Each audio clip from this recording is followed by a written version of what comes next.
Okay, so let's Okay. do this. So to do the schema validation, what we have to do?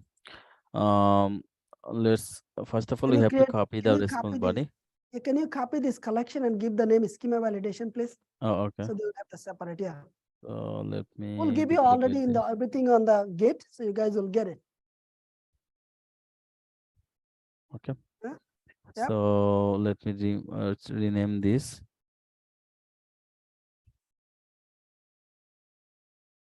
So schema validation is also another important things. Like you are actually validating the whole structure of the API that is coming from the response, the server. Why you do this? You make sure that if anytime it changes, right? You can see changes happen.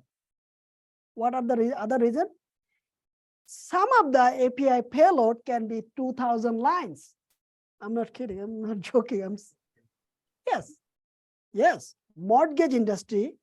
If your mortgage information actually 2,000 lines, that's the API payload. So can you do this, the assertion for each of this field? You can, but it will time consuming, right? Again, the 8 hours job is saving your life. You just put the schema validation, it does for you. So anytime any of the changes happen, it will say, hey, I found the issue here. Your schema has been changed. Either valid change by the user story or invalid change is a bug. So schema is very important. Okay, let's do it. Okay. So here I just put some new information to create it, but I don't want to send the request. So let me design for the schema first. So here, what you have to do, we can simply use Tiny Validator for JSON data. You can just select this, and this is a built-in function they have. Okay, so here we can see this is a variable, and this is some two variables. We don't need this. Just remove this, and this is the function. So here inside this we need only one. Okay. Okay, so now into the schema, okay, we have to give the schema here, because it's want to store the schema, then it will valid the schema. Okay, so how we can get the schema? So to get the schema, let's go to the body and send the request. Okay, then copy this response body. Okay, then go to the browser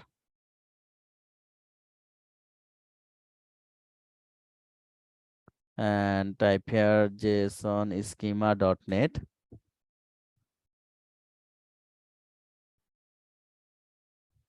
Okay, then click on the get started. Then just simply from this left side, just remove this and paste your response body. Then click on the submit, and it will generate a schema for you. Here is the schema. So just simply copy this. Now go to the Postman again. Okay, go to the test section, and here from this schema variable, just remove this the dummy one. Remove this dummy one.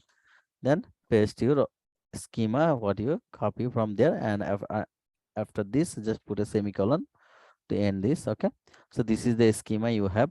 You can simply collapse this also if you want.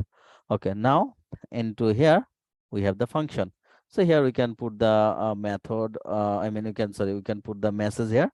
So like the company creation, or the schema, the schema of the company creation is valid.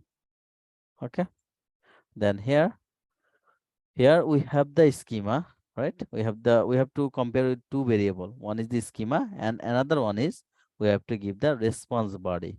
And remember, we have the response body in the top of the line. Here in the JSON data, we store our response body, right? So what you can do, you can simply call here JSON data. So So it will before you do the compare with schema, your. you need to create another two variable actually. Okay. Yeah.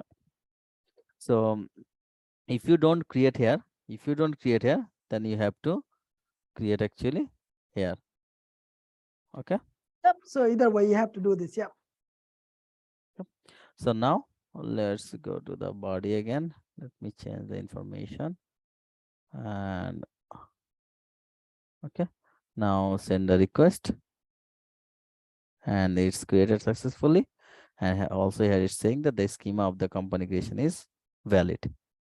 Okay, so this is That's how the we schema can do validation. the schema validation.